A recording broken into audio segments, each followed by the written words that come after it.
Winter had arrived in the small town of Snowridge, a place known for its festive Christmas decorations and tight-knit community.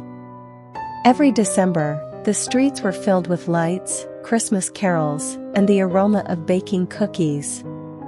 But this year, a dark rumor dampened the Christmas spirit. Smile, a serial killer who wore a clown mask, had returned. 18-year-old Will and his girlfriend Ashley had planned a special date. They decided to walk through the nearby forest, where the legends about Smile had begun. They wanted to show that they were not afraid, although they both felt an inexplicable chill. As they walked under the blanket of snow, a rustling sound echoed through the trees. Will took out his flashlight and shined it in the direction of the noise, only to find an old broken Christmas decoration hanging from a branch. Ashley breathed a sigh of relief, but then, a piercing scream paralyzed them.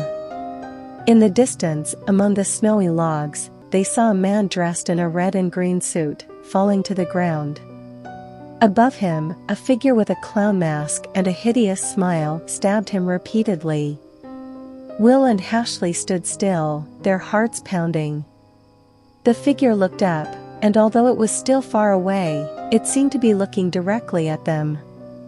Suddenly, the killer started running towards them. "Run!"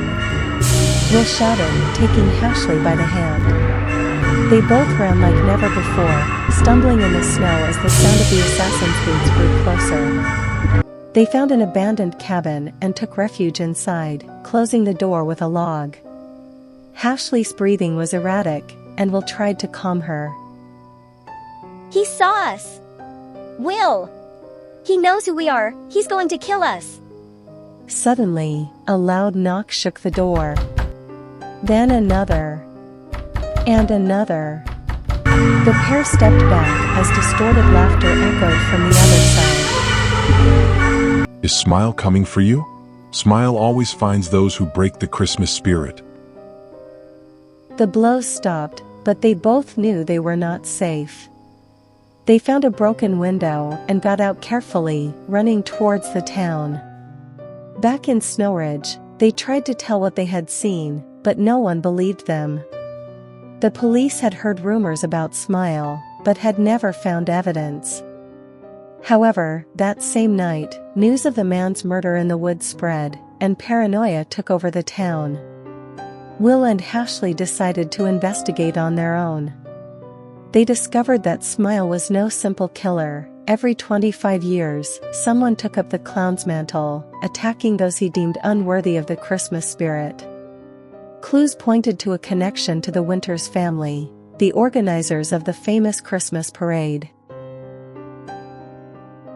The great parade arrived, and the entire town gathered. Will and Ashley were suspicious of Marcus Winters, the family heir, who was acting strangely.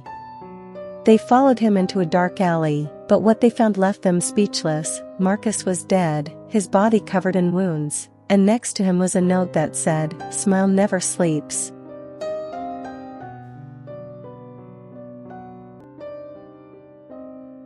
Before they could process it, the parade lights went out. Disturbing laughter filled the air, and the figure of the clown appeared on the main stage, holding a chainsaw. "Run!" Will yelled, pulling Ashley along as chaos unfolded.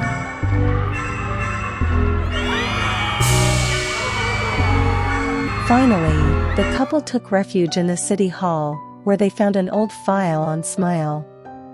They discovered that the original killer had been Will's grandfather, who had mysteriously disappeared 50 years earlier. But before they could take it in, the killer burst into the room. "I always knew you'd get here, Will," said the clown, taking off his mask. He was Will's uncle, someone who had always been close to him. His madness had been born from a desire to continue the family legacy. Will and Ashley fought him, using everything they had on hand. They finally managed to catch him when the police arrived. The uncle was arrested, but Snowridge was never the same. Will and Ashley left town, carrying the weight of what had happened with them. Although Smile had been stopped, one question remained unanswered: was it really over, or would the Christmas clown appear again? Let me know what you thought of this story in the comments, and please don't forget to subscribe to your channel Time Travelers.